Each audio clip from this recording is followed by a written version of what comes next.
বাংলাদেশের সঙ্গে মিয়ানমারের ২৭০ কিলোমিটার সীমান্ত এখন নিয়ন্ত্রণ করছে আরাকান আর্মি।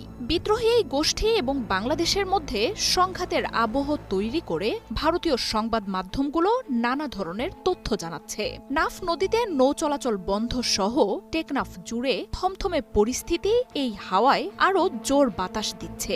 এসব প্রতিবেদনে বাংলাদেশের সাথে আরাকান আর্মির যুদ্ধে অনুমান নির্ভর প্রতিবেদন তৈরি করা হচ্ছে। আসলেই কি আরাকান আর্মির সাথে বাংলাদেশের যুদ্ধ পরিবেশ তৈরি হচ্ছে? এমন পরিস্থিতিতে খবর পাওয়া যাচ্ছে সীমান্তে জড়ো হচ্ছে অগণিত রোহিঙ্গা। মিয়ানমারের রাখাইনের বৌদ্ধ সম্প্রদায়ের সশস্ত্র স্বাধীনতাকামী শাখা আরাকান আর্মি ২০২১ সালে মিয়ানমারের সেনাপ্রধান মিন অং লাইনের সামরিক অভ্যুত্থানের পর থেকেই রাখাইনে স্বাধীন রাষ্ট্র গঠনের এক রক্তাক্ত লড়াই শুরু করে আরাকান আর্মি।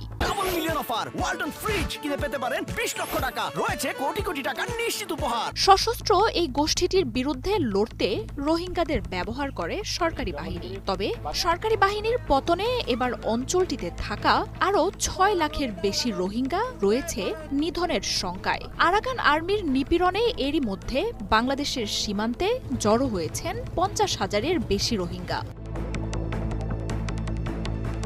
তবে রোহিঙ্গা সমস্যায় জর্জরিত বাংলাদেশে নতুন করে শরণার্থী আশ্রয় দেবার আর কোনো সুযোগ নেই। সীমান্তে বিজিবি ও কোস্টগার্ডকে সতর্ক পাহারায় রাখা হয়েছে। তবে রোহিঙ্গা ঢল ঠেকাতে এবার রাখাইনের নিয়ন্ত্রণ নেয়া আরাকান আর্মির সাথে যোগাযোগের উদ্যোগ নিয়েছে বাংলাদেশের অন্তর্বর্তী সরকার। প্রধান উপদেষ্টার রোহিঙ্গা সমস্যা ও অধিকারপ্রাপ্ত বিষয়াবলী সংক্রান্ত বিশেষ প্রতিনিধি খলিলুর রহমান এসব তথ্য নিশ্চিত করেছেন।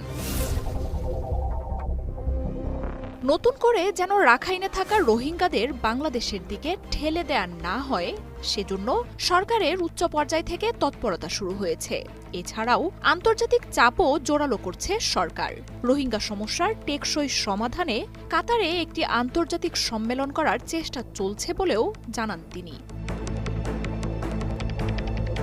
প্রতিবেশী দেশ হলেও রোহিঙ্গা সংকট বাংলাদেশ এবং মিয়ানমারের জন্য বরাবরই সম্পর্কের স্পর্শকাতর ইস্যু ছিল। পর্যাপ্ত কূটনৈতিক তৎপরতার অভাবে এত বছরেও রোহিঙ্গা সমস্যার কোনো সমাধান আসেনি। রাখাইনে মিয়ানমারের সরকারের ভবিষ্যৎ এখনও অনিশ্চিত। নতুন করে রোহিঙ্গা সংকট ঠেকাতে তাই রাখাইন রাজ্য ও সীমান্তের নিয়ন্ত্রণ ধরে রাখা আরাকান আর্মির সাথে যোগাযোগ জরুরি। চলতি সপ্তাহেই সরকারি বাহিনীকে ছিন্ন ভিন্ন করে বাংলাদেশ সীমান্তে থাকা রাখাইন রাজ্যের ৮০% নিয়ন্ত্রণ নিয়েছে মিয়ানমারের সশস্ত্র বিদ্রোহী গোষ্ঠী আরাকান আর্মি। এর ফলে বাংলাদেশ মিয়ানমার আন্তর্জাতিক সীমান্তের মিয়ানমার অংশের ২৭০ কিলোমিটার এলাকায় এখন সশস্ত্র গোষ্ঠীটির নিয়ন্ত্রণে। গেল রবিবার মংডুর পতনের মধ্য দিয়ে এই নিয়ন্ত্রণ পুরোপুরি হাতে আসে আরাকান আর্মির। শুধু রাখাইনই নয়, মিয়ানমারের কাচিন, কায়াহ, শানের মতো রাজ্যগুলোতেও সরকারি বাহিনী বিদ্রোহীদের হাতে পতনের মুখে রয়েছে। আর এই নিয়ে তৎপর হয়ে উঠেছে মিয়ানমারের সীমান্তবর্তী চীন এবং ভারতও।